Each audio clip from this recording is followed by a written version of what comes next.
Tonight on Global National, in the path of a blizzard, Halifax shuts down, blackouts in Newfoundland, and states of emergency south of the border.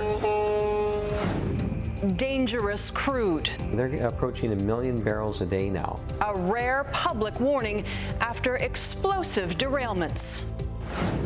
Plus, from Canada to China. The girls don't have the opportunities as the boys. Our everyday hero opens new doors for impoverished girls. Global National with Donna Friesen. Reporting tonight, Robin Stickley. Hi there. Good evening to you. Thank you so much for joining us. From the Rockies all the way to Newfoundland and Labrador, winter is wearing out its welcome. Today, people in Atlantic Canada got the worst of it. A powerful nor'easter that paralyzed travel in New York and Boston plowed through Nova Scotia today. Ross Lord begins our coverage tonight from snowed-in Halifax. Blinded by the white. A storm Nova Scotians are calling the worst in recent memory. Really hard to see. Crossing the bridge is really tough. Can't see anything, so it's time to go home. After toughing it out for a while, transit buses in Halifax were pulled from service. Police cars have also been sidelined, responding only to emergencies. And the flight board at the Halifax International Airport is littered with cancellations and delays. We slept upstairs in the observation deck, or at least tried. With up to 30 centimeters of snow expected, it's the latest in a recent series of storms. Some communities in the Maritimes are approaching 100 centimeters over the past month, more than 3 feet, plowing through their snow budgets far earlier than usual. What turns this from a snowstorm into a blizzard is the wind. Persistent winds that are causing whiteout conditions, not only here on the city streets, but on the highways. Police are warning Nova Scotians, don't drive unless you absolutely have to. Charlene Pickram nervously drove a family member to a medical appointment.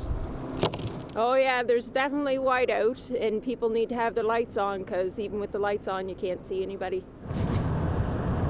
After sweeping through Nova Scotia and Prince Edward Island, the storm is targeting Newfoundland and Labrador next, a province already struggling with a colder than normal winter. The power utility is imposing rolling blackouts on customers to cope with rising demand. We planned our generation to meet what we call a normal cold winter day, and what we're experiencing right now is well beyond what we normally experience. Winter in Atlantic Canada has been so relentless, it feels like it should be almost over. In fact, there's still 3 months to go. Ross Lord, Global News, Halifax. Now, that same storm left behind a big mess south of the border. Nearly 10,000 flights have been canceled or delayed. New York and New Jersey have declared states of emergency, and 11 deaths are being blamed on the storm. Brian Moore now with that part of the story. This is what it looked like as a massive winter storm slammed the Northeast. Whiteout conditions and roads so slippery that getting anywhere was dangerous. Deadly, in fact, on New York's Long Island Expressway, which shut down after a fatal crash. Highways were open in Maryland, but some truckers decided to park and ride out the storm. I'd rather be on the side of the road than to run into somebody. The area between Massachusetts and Maine was hit with more than 50 centimeters of snow. Boston buried under 33. These French sightseers saw more than they expected. We like Boston, but snowy and windy. And cold, with wind chills dropping to 29 below. My fingers are freezing now, and I've only been out here for about a half hour. For many Americans, this storm was a good excuse to take a day off. But not this guy who shoveled his sidewalk before heading off to his new job as the mayor of New York. If you do not need to travel today, please stay home. And those who couldn't had to find some creative ways to get from here to there. And with thousands of flights canceled and delayed, flight schedules were up in the air at airports around the country. This stranded passenger is headed to Toronto, but not on a plane. They said it's going to be a couple of days before the next flight to Toronto, so I just booked myself a bus ticket. This woman says her holiday traveling days are done. Horrible. Never do it again. Never, never, never. If there is a silver lining for this first winter storm of 2014, it's timing. A long post-holiday weekend for millions of Americans settling in for a long winter.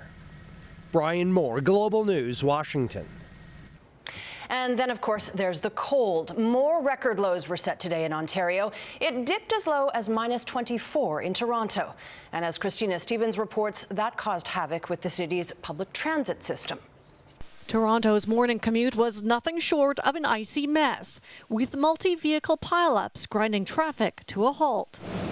Downtown, in some cases, it took hours to get frozen streetcars on the move. These lines with the moisture in them froze, and as a result, we were short about 48 cars this morning. It wasn't just transit. Some car batteries didn't fare too well with the cold either. It won't start at all. Got to leave it for, I don't know, 15 minutes now, and it'll finally hopefully start up. With temperatures dipping to -35 with the wind chill, there are only so many ways to describe it. It's cold. It's extremely cold. It's cold. Winter gloves. At the Good Neighbors Club drop-in center, they couldn't hand out warm clothes to men in need fast enough to keep up with the line. Everyone just wants gloves and hats and a lot of socks and boots and coats. It was so cold overnight, a burst pipe turned this building into an ice cube. And across the region, there were multiple reports of what people thought were mini earthquakes and turned out to be frostquakes. When water in the ground freezes, expands quickly, pressure builds, and it cracks. We get almost a sonic boom, a loud noise that goes off.